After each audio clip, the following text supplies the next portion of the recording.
What's up, traders? Anthony Crudele here, and thank you for tuning in to the Futures Radio Show podcast. Great show for you guys today. If you're a fan of charts and technicals like I am, you're going to love hearing from my guest today, Patrick Ceresna. Patrick is the founder and chief strategist at Big Picture Trading. He's also the co-host of two of my favorite podcasts, The Market Huddle and Macro Voices. I'm a huge fan of Patrick's work. I love how he explains how he uses charts to trade macro themes. And in today's podcast, we talked about the recent dip in Ethereum and Bitcoin. We talked about crude oil, the dollar, gold, Nasdaq, Russell, and more. Futures Radio Show is sponsored by CME Group. And in July, micro WTI futures are coming to CME Group. They will be 1/10 the size of the benchmark WTI futures and will provide traders with a new tool to fine-tune their exposure to crude oil markets and enhance their trading strategies in an efficient, more precise way. To learn more, go to activetrader.cmegroup.com. Futures Radio Show is also sponsored by Trading Technologies, TradeStation, and FTSE Russell. The Russell 2000 is a key benchmark for small cap U.S. stocks. Be sure to check out the E-Mini Russell 2000 futures symbol, RTY, and micro E-Mini Russell 2000 futures symbol, M2K. To learn more about FTSE Russell and their products, please visit FTSERussell.com. Patrick Ceresna is in the house, man. How are you? Excited to have you here today. Great. How are you? Thanks for having me.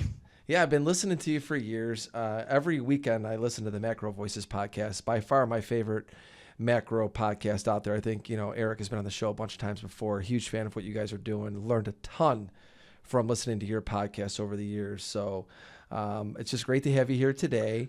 Thanks, Anthony. And one of the things that I really love about your podcast is, with Macro Voices, I know you have the huddle as well, which I love Kev. He's been on the show before. You guys do an excellent job. And I love how at the end of every show with the Macro Voices, you guys go over the charts and you guys talk about how to take what you learned from that macro guest and put it into trading. I mean, that's what this is all about. Right. And today I really wanted to focus on what macro themes that you're looking at. And then everybody, if you're listening to this on audio only, Patrick is going to send us some screenshots of all the charts we're going to talk about. So if you want to go on anthonycrudele.com where the post is and you could download it and follow along, or you could tune into YouTube. Remember, we're on video now starting in January, and we're going to be doing a lot of screen sharing. But before we get into that and we get into the charts, what right now are you really focused on? Like, what macro theme do you see, or that all of the guests that you've listened to and spoken with, that you see is really happening right now, to where when you're looking at the charts saying, all these guests, everything I've learned, this is happening and this is how I'm trading it? Well, I think that the biggest point of confusion is the fact that we had this huge macro shock caused by COVID. It has thrown all of the macro numbers completely out of whack. You basically have the rate of change higher and lower of any macroeconomic fundamental data whipping back and forth, unemployment rates, inflation rates, everything, deflationary impulses. And so you can't use normal rules that were working in the past to try to interpret the most recent data, because it's just so much whipsaw on it.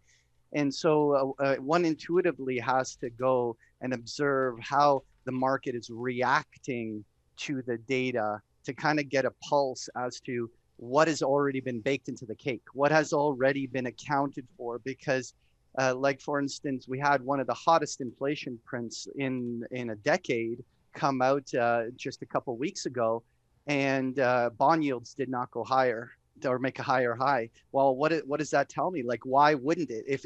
If this inflation number was such a big surprise, we should have seen the 10-year treasury yield, punching toward 2%, and the whole market starting to price in a new regime.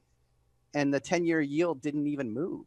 and well, it gave it back almost all the gains it made on that one day. And so these are the types of things that I'm looking at. It's like, what has the market already baked into the cake? What has already been priced in?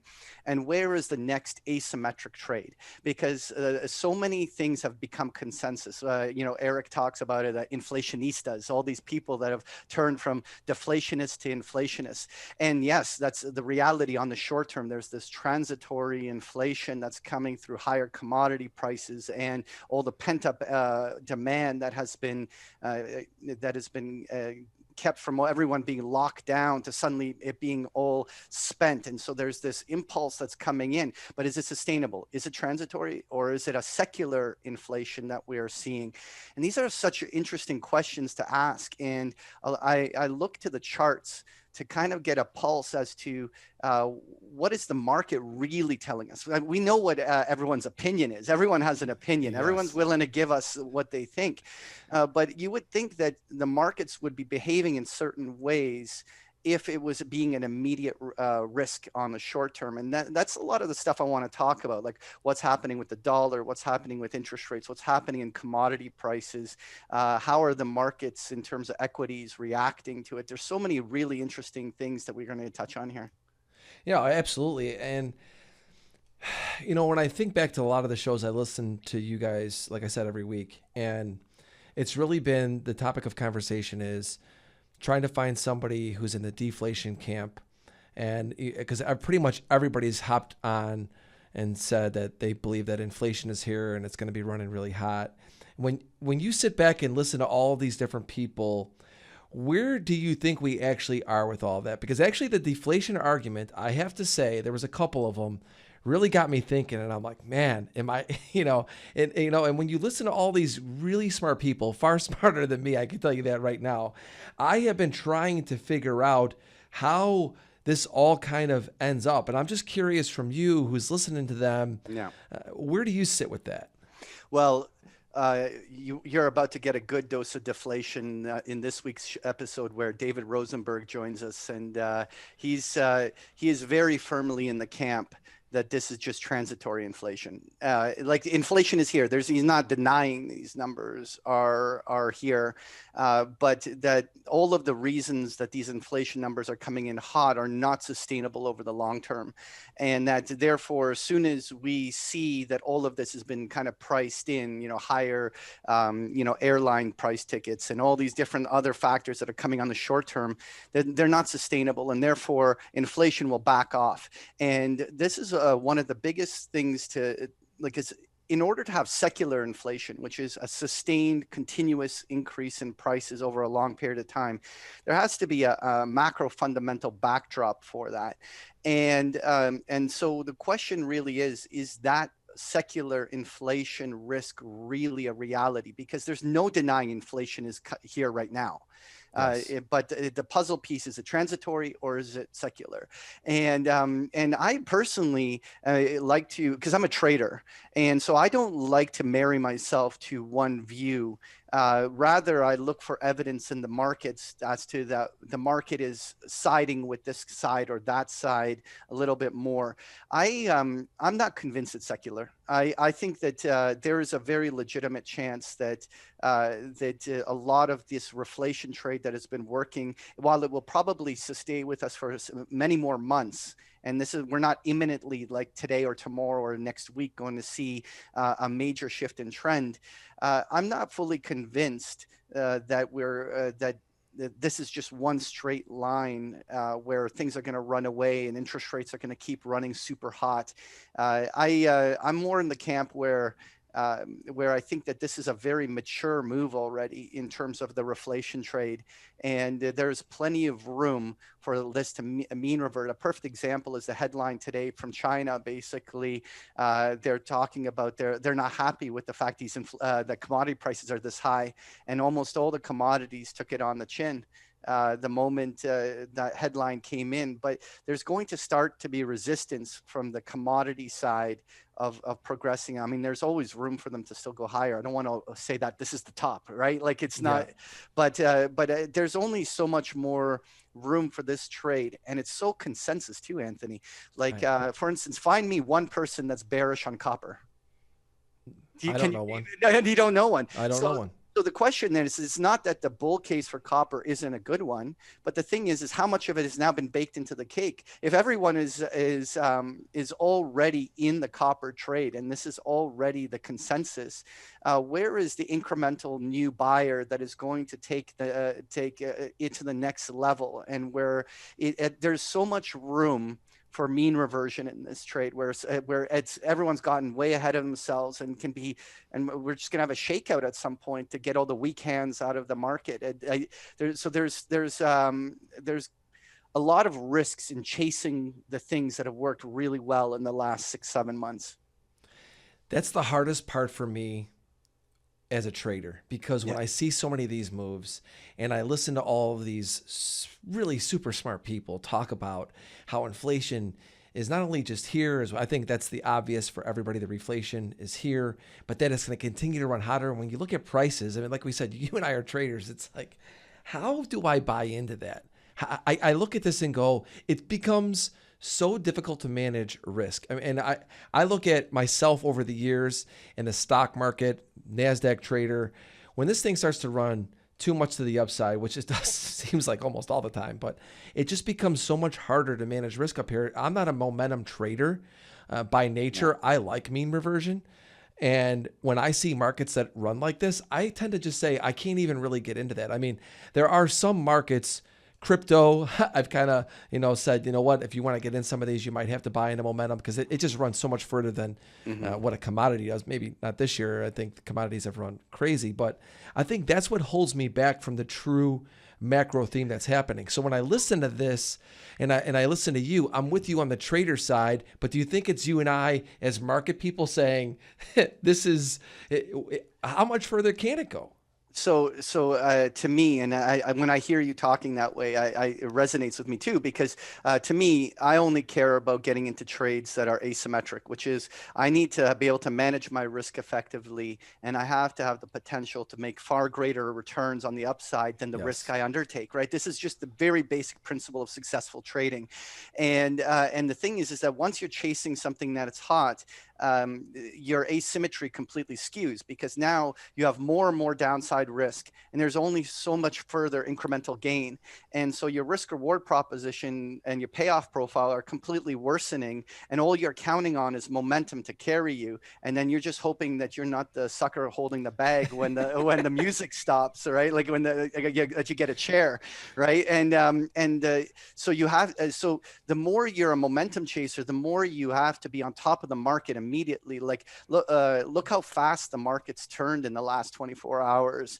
If you weren't on the ball and first out the door when the trend turned, you got caught. And this is, I think, a nature of how the markets have evolved. When people ask me, what has changed with technology, with the internet, with Twitter, with all of the social media and everything like that, and that is the immediate responsiveness of participants in the market. It seems like everything is 24 hours a day, and almost immediately, what used to take 2-3 days of trend to turn a market happens in 10 minutes. And it's just these explosive, volatile moves as the liquidity shifts immediately and creates. And so you have to create a trading strategy or a methodology that allows you to be able to withstand that kind of volatility in the markets and be able to actually effectively manage your trade in markets that can shift on a dime that quickly. I mean, bear markets are so much shorter now. Yes. Than they've ever been. I mean, it's like they happen and they're over. And I go back to COVID last year. I remember thinking that the S&P can continue to go lower. I mean, that break, I caught some of it, and then all of a sudden I got caught on the rally back up. I'm going, man, is this thing over already? It's like you're questioning it. Like, these moves are unbelievable. Yeah. And then you look at, I want to go back to even with gold, as I started to think, okay, look at gold, inflation, it's coming, buy gold. And, I did well for a period of time, and I'm like, well, maybe I have to start buying into momentum a little bit. And then all of a sudden it comes off, boom, like that. And this is why, we always talk about this. You have to adapt, you have to adjust. As a trader for 20 plus years, a majority of that I made money in really short term. But I liked a lot of mean reversion. I was able to go with trend. I felt like I had time.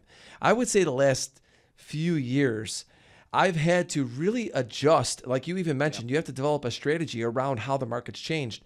As a mean reversion trader who made a great living for a lot of years, the S&P and Nasdaq started becoming products I could barely trade anymore because they weren't pulling back enough for me to get in. I'm going every day, I'm buying new highs. This is crazy. And then when they finally get into a bear market, you're trying to sell them, and next thing you know, we're in a bull again.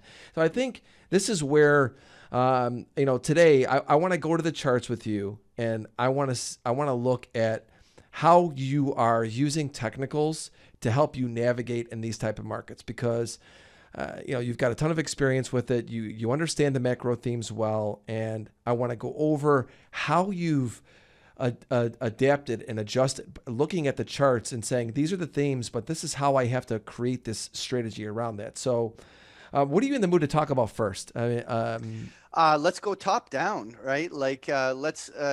Because in my macro universe, everything always starts with currency analysis. To me, currency, commodity, interest rate, would go down, and then equity is the sort of the last thing that I tend to look at. So just understanding where we are in the bigger macro landscape is such an important thing, and currency is a great place to start, I think. Okay, cool. All right, traders, we're going to be back in 30 seconds with some charts with Patrick. Hang tight. Replace your exchange with TradeStation Crypto. Dealing with multiple exchanges is complicated and it takes time, except with TradeStation Crypto. Because we are not an exchange, we are a broker. You have access to multiple pools of liquidity, all in one platform, in one account, one way. Trade crypto your way. Plus, earn interest on your eligible cryptocurrencies. Get started in one click. Trade the global markets with Trading Technologies. TT is the world's fastest commercially available futures trading platform, now with integrated tools for advanced options trading, cryptocurrencies, and trade surveillance. Learn more at tradingtechnologies.com. Welcome back, traders. We now have the charts up, so if you're listening to this on audio, make sure you either go to anthonycrudele.com, download the charts. That's Patrick actually put together a PDF for everybody to go and to be able to follow along if you're listening on audio. And of course, you could check us out on YouTube. Patrick, you've got the dollar index up. Tell us what you're seeing. Well, the one thing that when we do top-down analysis, one of the most important things is to understand the underlying U.S. dollar trend, because the U.S. dollar is the world reserve currency. The vast majority of commodities and trade are still done in U.S. dollars, and it becomes one of the single biggest and most important things to watch when looking for the reflation trade cycles of when we have the disinflationary and inflationary cycles. And so we have a scenario where the dollar has been structurally weak for the better part of a year. And we have a scenario where that has been a tailwind for inflation. It has been a tailwind for commodities. It's been what's been driving it. But when you look at this trend, it looks like the dollar's made a big move. And one of the things that I kind of reflect on is that when we go to a monthly chart and look at in several decades of US dollar price action, one can see the last 5 years has not actually had very much dollar movement at all. We more or less have had extraordinary swings. And this is not about the US dollar losing its world reserve currency status. This is not about some doomsday thing that is coming. It's just the dollar and currencies tend to go through some significant volatile trend moves. And the last major commodity bull market and inflation impulse that we had, arguably, was during the period where the US dollar was in its downtrend from 2000 to 2008, 2007. That was where we had one of the most extraordinary commodity bull runs. And it was with a huge weak dollar tailwind behind it the whole time. And I think one of the single biggest macro questions to solve is that are we imminently going to see a breakdown in this dollar out of this 5-year trade range and begin some new downtrend? I don't know whether I'm ready to stick. There's no shortage of guests that we have come on that are quite dollar bearish. And while I respect their arguments, I'm not ready to be in that camp full throttle. But it would be technically significant if we started to see the dollar index breaking below the 90 level with any real gusto. And it would really give some real strong tailwind to a commodity bull market and really feed a potential secular inflation cycle. And I think that while I'm not sure I want to stick my neck out and say this is a certainty, but this is such an important chart to watch, in my opinion, because what the next move in the dollar will be is going to have such an important role in determining where we're going next. I got to say, the Luke Roman episode this year about the dollar and all that was one of my favorite ones. Yeah. Yeah. And, that really opened my eyes a lot. I listened to that one a few times. I actually tweeted about that one. And so staying here with the dollar, let's just say it starts to break out. I mean, you look at it to the downside. What are you going to be looking for from here? I mean, you said top down. Talk to us about what's next that you'd be looking at. Well, overall, the entire 2021 year has been just a 2-3 point trade range, more or less. You can contain the majority of almost all the dollar price action this year into the 90 to 92 handle zone. And so really, in my mind, the dollar's been non-committal and it has been actually a non-factor since the start of the year. And we're at a major support line. Like, this is the lows of the year and the lows of several years at this stage down along this bottom end, and it's very consensus to be bearish the dollar, and the dollar's been very weak, and the price action has been just outright awful. Like, every rally failing, very distributive in its nature. It's been so easy to be long just about any currency cross against the dollar outside of the Japanese yen, and so what I kind of asked the question, we are out of consensus, it's out of consensus to be bullish the dollar, and it's at a major support line. Watching here in the next month or two whether the support holds and offers the dollar a reaction, especially what if we're in a risk-off cycle? What if the equity market's rolling over, and the fact we've seen highs in all the big innovation things like ARK and Tesla and all these other stocks? What if we are in some sort of risk-off cycle? Let's not call it a bear market. Let's not call it some devastating market crash, but a period where these stocks are going to, like we were talking, mean revert, just give back a good chunk of their earlier gains and base at lower levels. During a risk-off cycle, typically the dollar has done well. And we're seeing the dollar not react at all to this. And it'll be really interesting to see whether the US dollar bounces off this level. I think this is one of the more interesting puzzle pieces to solve here. And more importantly, if it does break down, then it really does support the idea that commodities really can still have another leg higher. And that's definitely where we're going to go with the next few charts. Yeah, I think when I look at the dollar, the first thing that I'm thinking about is if it does start to break out here, that does support that commodities continue to push higher, and what that does to so many other markets as well. I mean, I think if this dollar starts to break out, it's going to be interesting to see first how fast of a breakout it is to the downside. If it does happen, what starts being really sensitive to that right away? Because don't you look at, because there's so many things that are going to be compared to the dollar that we look at all the time. I mean, the dollar is one of the first charts I look at every single day just to see where it is. Is the first place to look for the highest amount of sensitivity probably going to be commodities? Is that where you would look, right? Absolutely, because the other reactions are have a huge lag. Commodities are the most responsive to currency movement, and the impact on interest rates, monetary policy, stock markets are all have some degree of a lag behind them, and you have plenty of time to kind of think through the process. But usually, a big dollar move immediately starts reflecting in the commodity markets right away. Then that's where you're right, the sensitivity is the highest. Yeah, because when I look at the dollar, I always say, I mean, there's a lot of times in the past I've looked at the dollar, and as a trader, you're always in that hurry to like, what's that trade? And I found that, just like you said, some of these moves, like if the dollar does break out, or if it does rally from here, it depends on how sharp it is, what it'll start impacting. You got to look at to where the sensitivity is first, but it does have a ripple effect across so many markets. What this dollar does from here is obviously something to really keep an eye on. And we're at that point right now where it's going to start telling us soon, I would think.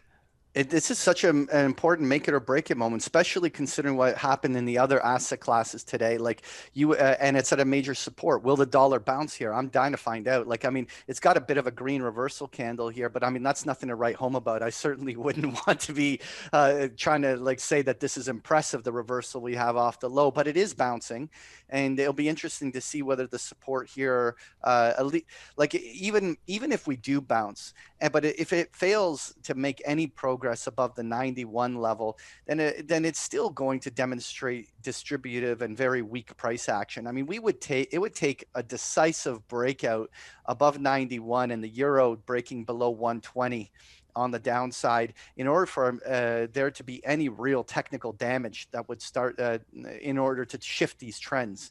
Yeah, right now we have to respect the fact that the dollar downtrend and euro strength are so dominant. And that's the prevailing trend that's in place, and there's no other way to put it. Like that, you have to respect that as the unfolding reality right now. Would you say that the dollar, I mean, this is the first chart we're going over today, is your first look right now for everything that you're thinking about for the macro themes? It's interesting because it hasn't over a 3 to 5 year period, the dollar has been a very important tool for and the first thing I look at. But this year, over the last 5 months, it really has not been where the action's been. It hasn't been where the signal is coming from, and and I wonder, a lot of people are trying to ask whether that's just the changing of the markets, and that the role of the dollar as that kind of risk-off asset that gives so many clues is changing. It might be, but I also think that right now there's so much confusion in the markets, that there's so many assets that are moving with so much more volatility, that I think generally everyone's lost a little bit of interest in these Forex markets. And this is not where, like, we're seeing implied volatilities and even realized volatilities in currency at incredibly low levels relative to their historical ranges. And it's a place where not a lot of people are paying attention to. But I think that in itself is a trade, being long currency volatility at this stage. I think that at some point currencies are going to start really moving, and right now it's really cheap to put on long tail risk kind of trades on currency.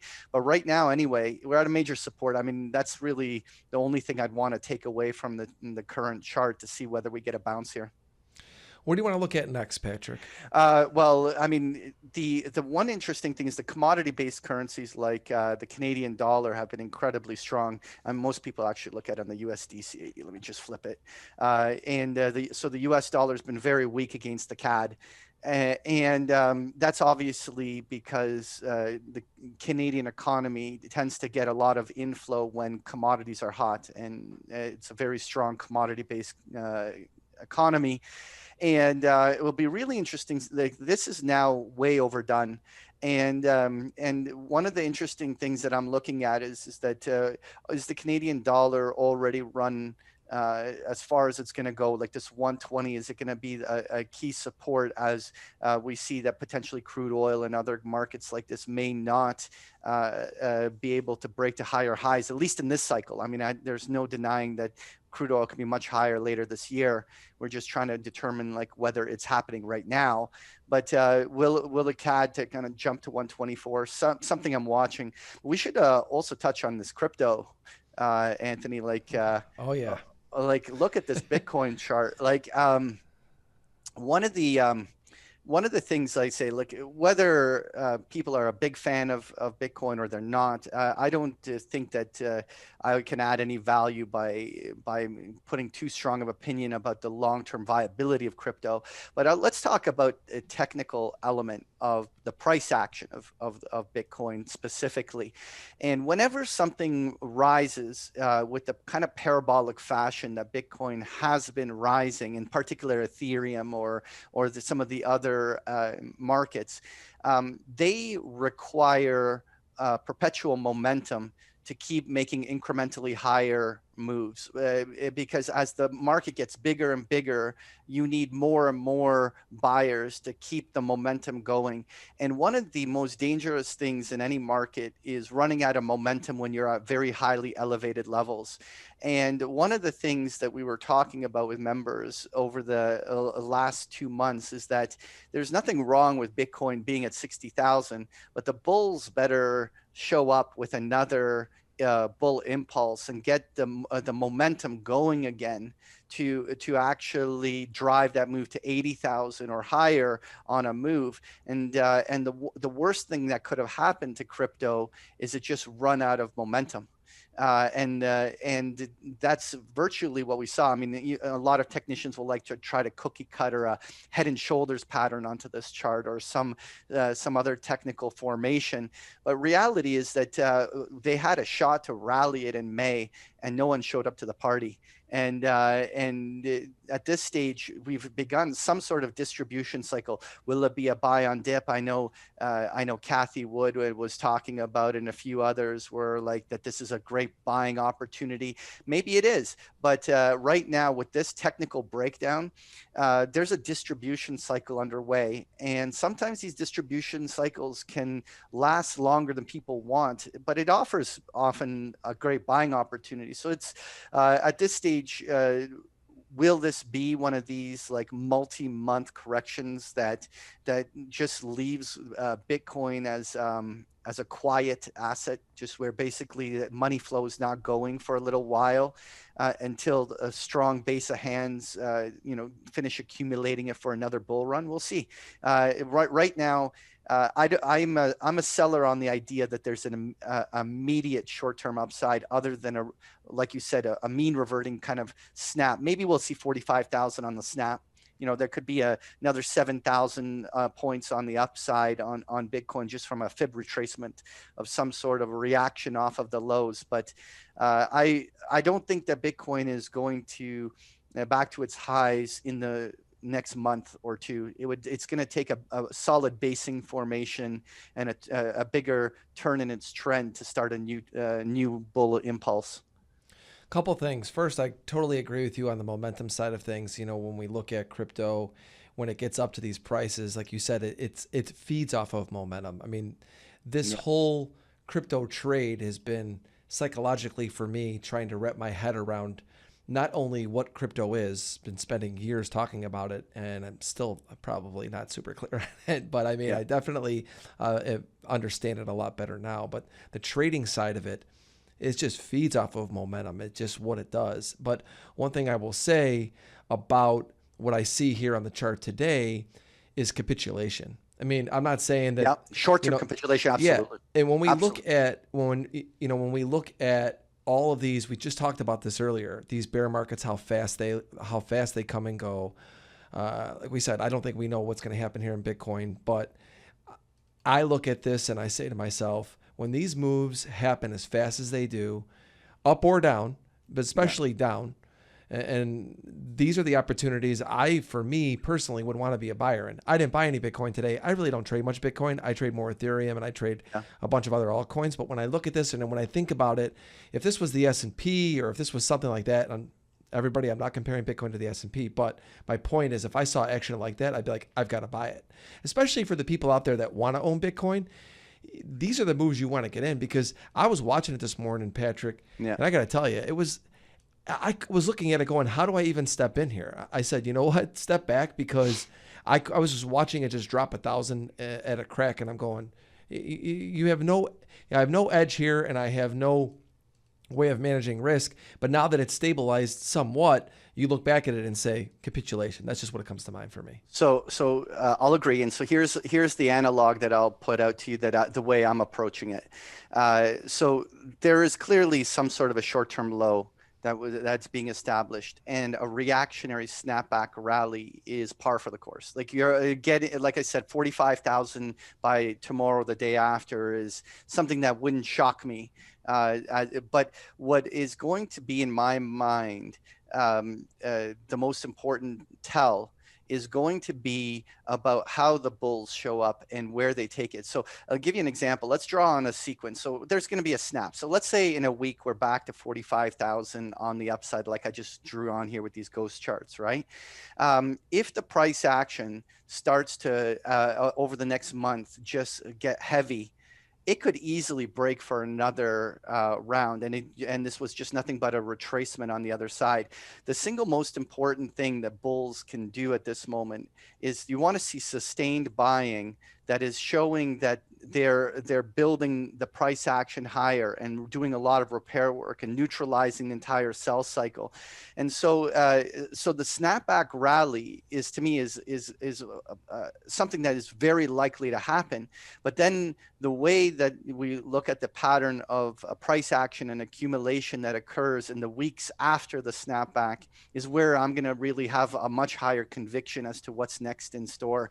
And I'm going to reserve my bias for then. And I think at this moment, a short-term low is likely in. I think anyone who is buying this morning is going to be rewarded with some sort of a short-term gain as it snaps higher. And then we're really going to get a good read on this over the next couple of weeks as to where the next move is.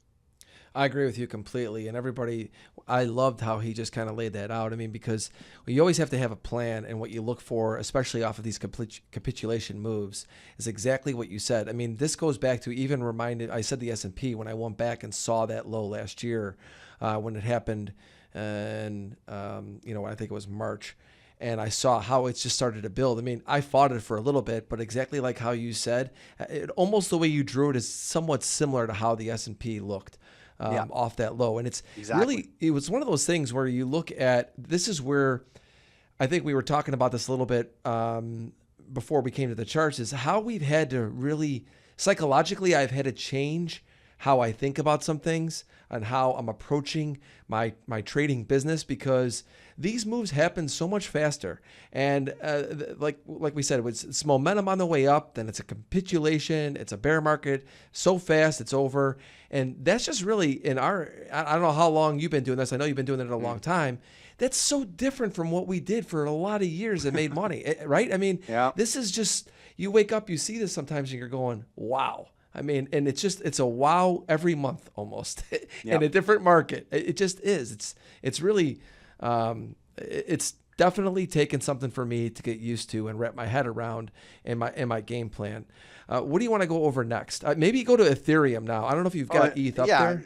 What's interesting about Ethereum was, unlike the momentum loss that we saw in Bitcoin, Ethereum was much more of a pattern that we joke around on the market huddle. We call it the Eiffel Tower formation, and it's where you have an acceleration of the upside, like using trend lines just to look at the slope of the trend.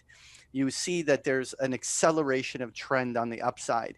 And whenever you see this, whether it's in lumber prices, like we saw on the charts of lumber, or so many of these other commodities have been doing this, or whether it's in Ethereum, I love that there's that one rule of Herbert Steen's law, which is that if something cannot go up forever, it will stop. And when something goes, when something basically is going up at this rate of change, it's either going to be larger than all other assets combined, because it can't grow at such a logarithmic parabolic rate, that at some point, mean reversion of that parabolic rise is just something that naturally happens. And it's not something that's specific to Ethereum. We see this on every market. Silver did this at its peak. Lumbers just recently did it off of its highs. Every market does this. It just so happens it's happening right now in Ethereum.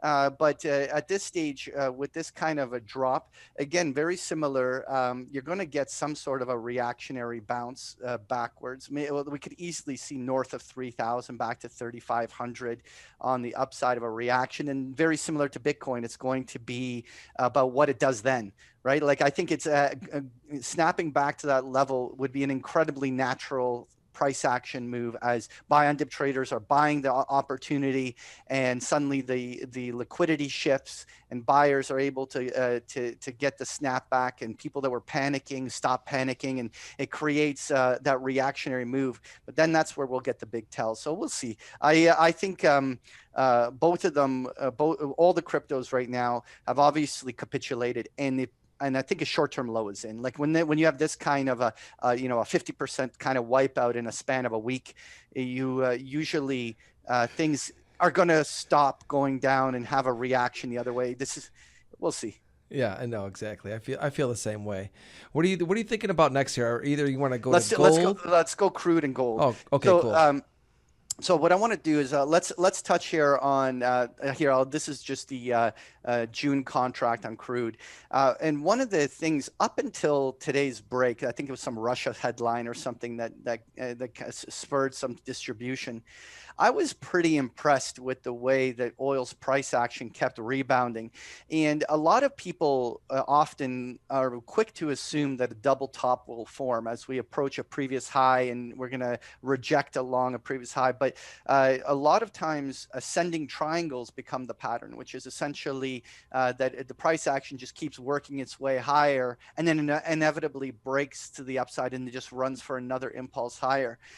Today was the first real technical damage that we saw in crude oil. And I always have one saying that one day does not make a new trend. And so I'm not ready to already want to overread into just one day's break.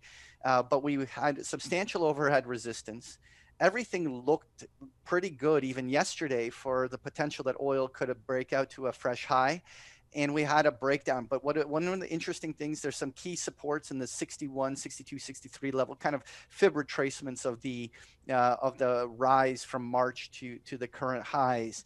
And if the bulls can quickly snap it back to 65, then the bulls may still be in control of this market. It's going to be, we're at such an important crossroad today when we're doing this show. It's very early. Like, we don't even have 24 hours of price action on this breakdown. And so we're going to want to be watching as to what happens there. Yeah, we definitely got to talk gold though, right? Absolutely. So gold has been in a big 8-month consolidation. I don't want to call it a bear market. It's an 8-month cyclical downturn that was generally being driven by a lot of people like to show the correlations to real rates of interest, right? Versus nominal rates, looking at the real rates of interest. And we were deeply negative in real rates. And when we shot up and we got to like negative 50 basis points on real rates, we basically had gold take a very nasty dip on the downside. Everyone was saying that that's bearish for gold. But I actually think it's now a huge tailwind, not a headwind, because now that inflation is running hot, what we clearly see is bond yields, nominal bond yields, are not reacting. And therefore, we are actually seeing deeper negative real rates by the default that inflation is running hot and nominal interest rates on the 10-year treasury are not moving. And this actually has now flipped from what was over the last 8 months a massive headwind to gold. is actually now potentially a tailwind. We've gotten now above all sorts of key technical levels, like all the major moving averages, like whether you're looking at the 50-day, 100-day, 200-day moving averages, we're above all of them on the upside. And when we see things like earlier today, where very easily gold could have started a mean reverting correction of some sort, it immediately got bought up and they recovered it. And so right now it's being accumulated very well. And what's interesting is that since we're seeing a lot of risk off type activity, where a lot of people are selling out of other commodities and where that are in a correction, it's interesting that it looks like some of that money is finding the precious metals. And it's going to be really interesting to see whether this is in fact the beginning of another bull impulse on the upside. Like when you look at gold on a much bigger picture weekly chart, this just looks like it was one big bull flag ready to go now for another bull breakout. And so the question here, are we going to see continued bullish price action that continues to confirm that we may now be seeing another new cyclical bull run in the precious metals? It's something that's got to be on everybody's watch list. Because unlike, like when we look at something like copper, when we look at something like lumber, when we look at all these things, you're talking about trends that may still stay in place, but they're far more 7th, 8th, 9th innings of their trend moves, while gold might only be in the 2nd inning. Right? Like you're catching this breakout at a much earlier stage. So there's much more asymmetry in the opportunity. While if you're squeezing, trying to chase copper higher here, well, a lot of the easy, like when you look at this chart on copper, right over here on the continuous futures contract, this is the weekly chart, but like it's kind of like you were talking at the beginning of the show, it's like you're chasing, like where's the asymmetry in getting in this? This is probably the single most consensus trade out there. I was joking with you earlier, like find me one person that's bearish on copper. You can't find it. It's like a mythical unicorn, a bear on copper. It's like something that's you're just not going to find out there. And the thing is that doesn't make it bearish on copper, but it means that a lot of this has now been fully priced in, and there isn't much incremental upside, and there's plenty of room for shakeout events that could be these mean reverting corrections, that all the weak hands that are chasing momentum suddenly see red on their screens, and they're all going to suddenly start bailing on the trade because they're not getting the momentum they wanted. You know what's so interesting about today's markets, and we're seeing it in some of the charts that you're showing us today, is so many of these patterns, and we've been talking about this a lot. Look, they look so similar. I mean, it's amazing to me how one much, big trade. Right? Yeah. Doesn't it just feel that way to you? I mean, it's like, then I go back to how are you and I trading this? Because I know a lot of people are going to come back to us and say, well, what are you doing differently from then to now? Like, how have we adapted to it?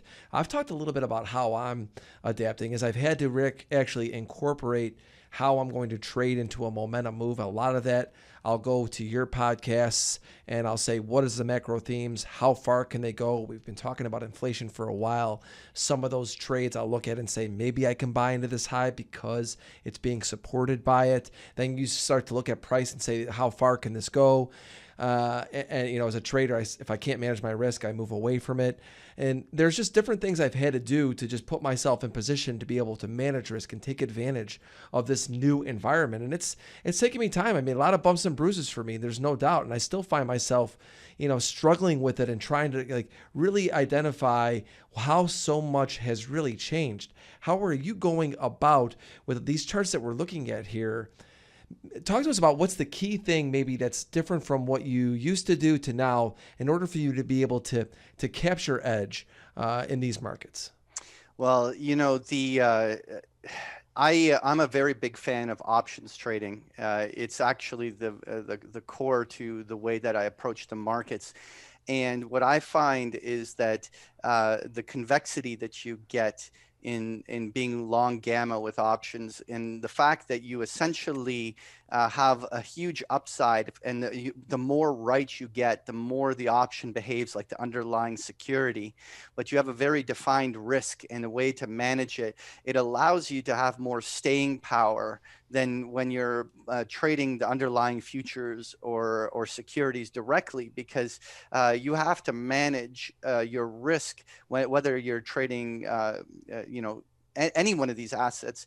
You have to be very diligent about your stop losses, or when the trend is shifted, or how you're managing the risk. And I find it much easier to implement my risk management through using options. And that's just the way that I've started to approach. And I find it much easier to navigate this chaos when I'm putting on the trades through those types of ways of expressing it.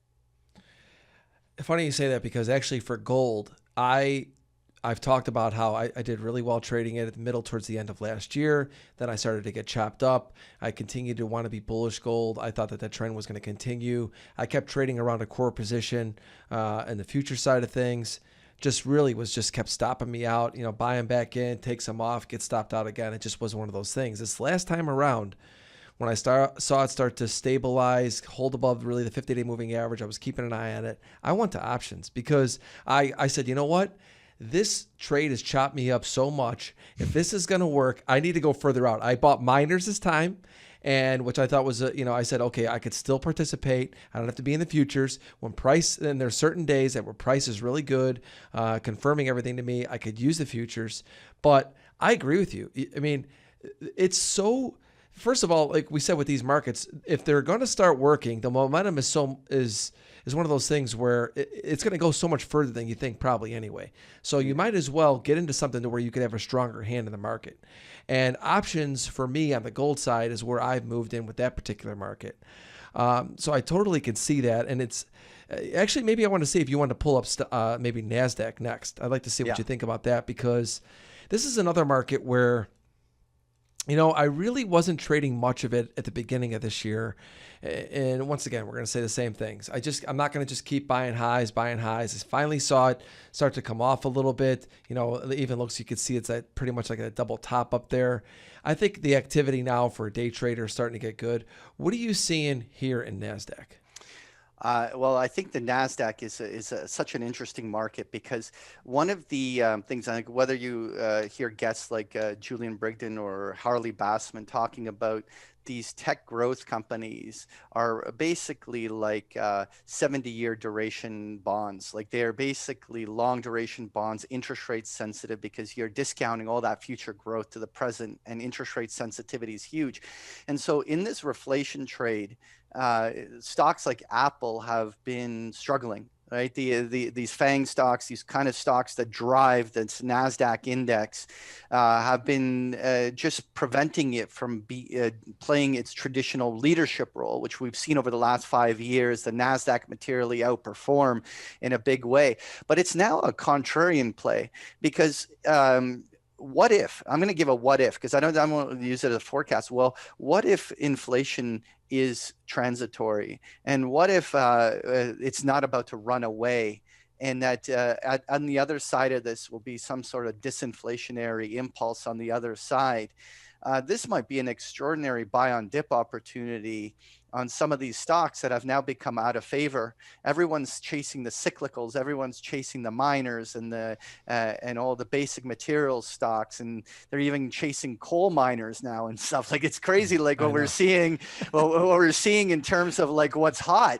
And what's interesting is that a lot of these big tech names that have been what has been the darlings and everyone loved them have been left for dead. And I'm not forecasting it, but it's a what if. What if inflation does not run away? Many of these stocks might be buy on dips. And so this entire pullback on the NASDAQ is holding fib levels. Like, this entire pullback toward 13,000 has actually come right to the 50 to 61% retracement zones of a pullback. If this isn't a bear market, which I'm not convinced it is, then the stock market at some point is going to be a buy on dip. And it'll be interesting to see whether the Nasdaq, which has been on a relative basis very weak, like to be honest, one of the reasons why I've stayed over the last month structurally bearish, I'm going to put it on a 4-hour chart here, but every single one of the rallies in the Nasdaq on an intraday basis has just been incredibly weak, and they've been very short-term lasting rallies that have immediately got distributed and are systematically in a downtrend. And what will be the really interesting puzzle piece is where and how far does the Nasdaq correction go? Because I think that it's actually more important to watch the Nasdaq now than it is the S&P. The S&P is almost just like S&P can't really go higher without the tech stocks participating, because these behemoth FANG stocks are such huge market cap monsters that it's very hard for the S&P to incrementally make higher highs without the Nasdaq joining the party. And the Nasdaq has been stuck in the mud because of all the inflationary and pressures and the reflation trade working. And so this will be one of the bigger puzzle pieces to solve, to see whether or not the Nasdaq here is going to put in a short-term bottom. I agree with that. I mean, it's back on my radar to start watching it again. I hadn't been trading it much, like I said at the beginning of this year. Now I'm starting to look at things, and very similar to what you said. I was looking at a chart of Apple the other day. I was looking at a chart of a lot of the FANGs, and I'm just looking at them going, there's no love for them anymore. No. Right? And someone who's owned Apple since August is basically at break even. Like this, you've made no incremental returns. And yet at the same time, almost all the cyclical and mining and any space energy during that same window of time, you're up 100% or more on many of these different names. And so what's happening is that the typical behavior of investors is to chase what's working, right? You're chasing momentum. And so what we've had is a scenario where many of these FANG stocks have been massively out of favor, and everyone's pouring into the reflation trade and cyclical, because that's where the money's being made, and catching when that shift swings back, when the pendulum swings the other way, is going to be big money. The question is when. I mean, I'm not ready to call it out here. I mean, this trend may still persist for months. Who knows? But it's a big money trade to catch the turn. Yeah, no, absolutely. And the only other market that I've been watching, I don't watch the S&P as much, and that's hard for me to say because that's where it was my bread and butter baby for a lot of years. I really only watch NASDAQ and Russell. I want to say maybe you want to pull up the Russell, because I think that's an important market to watch. I think that when it comes to, people always say the market and the economy are two different things. I totally get that, but I like to watch the Russell. I think it is the best representative truly of the U.S. economy. I think it's a good market just to keep an eye on. I like it for a swing trading market. What do you think about it? The price action's been shit, Anthony. There's no other way to put it. Like, and I mean, whether technicians will start to jam like head and shoulders patterns on the top to trying to anticipate that this is somehow going to break. But to me, I would just focus on the price action of the last month, which is essentially it's almost the same kind of weak price action we saw on the dollar chart, which is it's very distributive. Every rally lasts a day or so and then immediately starts meeting a new round of distribution. We have yet to see any bullish price action start to emerge here, and we're at a major support line, and so we're sort of at this moment where there is no technical downtrend. We haven't broken to new lower lows, and this pattern hasn't yet engaged some deeper market correction, but there is no sign of accumulation either. And so it's almost like the Russell stuck in purgatory. It's in this choppy range bound, and there's a lot of reasons to be very short-term concerned about a technical correction. And I want to say technical correction because somebody who's owning this as a long-term investment in their retirement account, and this is a part of their diversified portfolio, this is not you don't panic sell because there's going to be a 5 to 10% market correction. You have to hold through that. You want to generally avoid being long things during a bear market, but I don't think we're at the start of a bear market. And so we're in some sort of a technical correction. Like once a year, on average, we have a 10% market correction in the markets at some point. Are we in the midst of that? Maybe.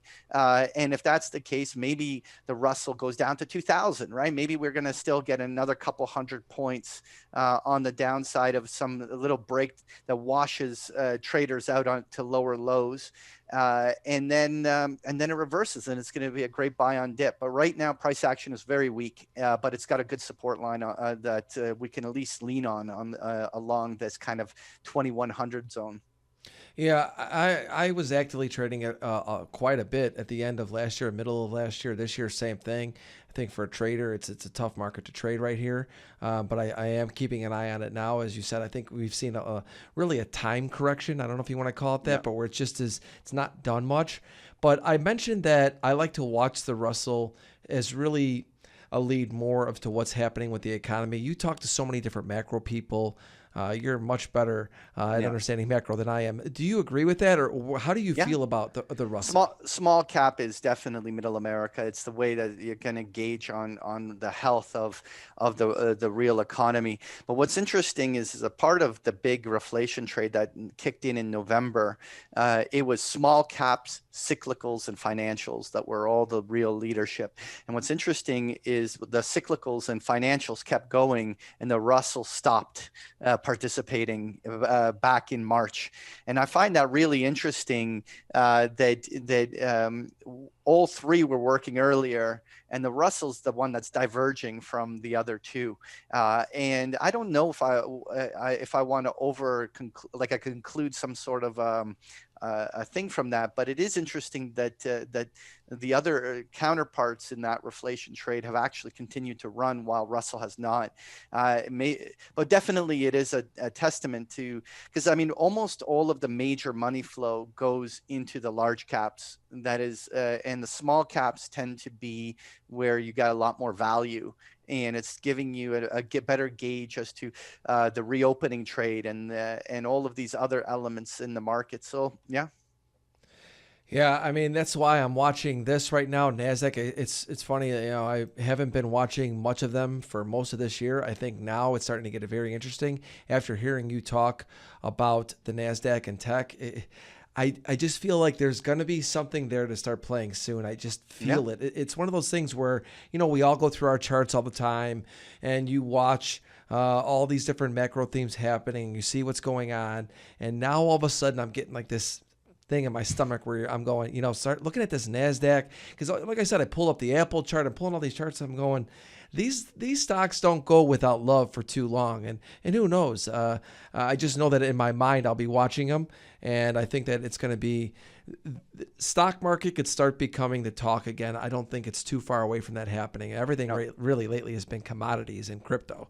And Anthony, I have to agree with you. Like what I believe in trading is that there's a cyclicality to all moves. Everything is a buy opportunity at some point, and everything is a sell at some point.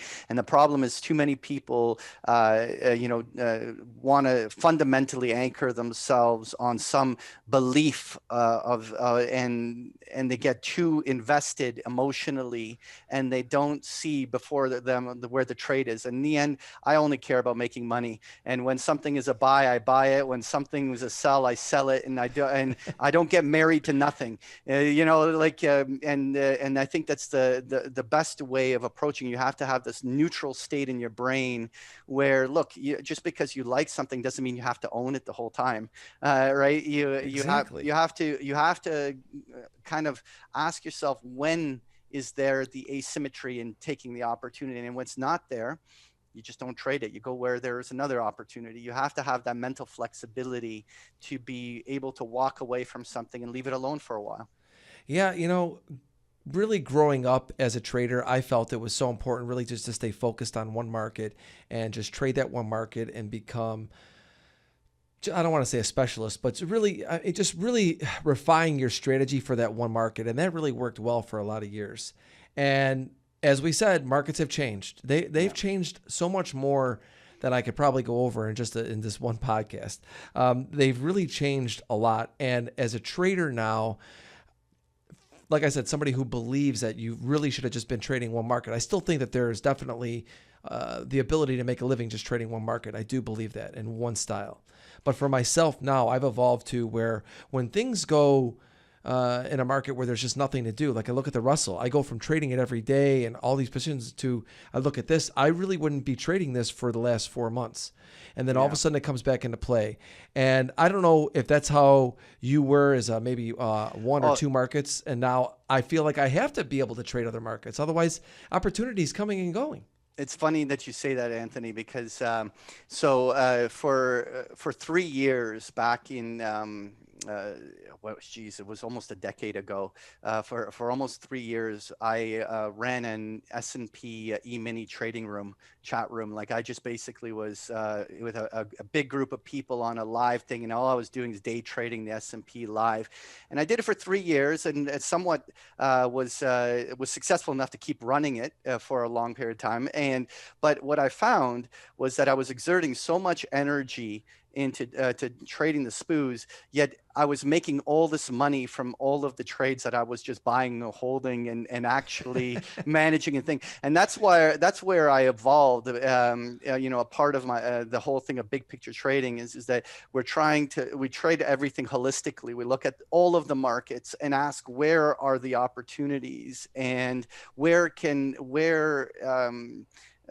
you put on a trade and leave it alone, allow some big opportunity emerge. And you have to be able to leave the scope of just one asset, which of course, if you're a day trader, you want to focus on just the intraday charts on one thing. You can't be spread too thin.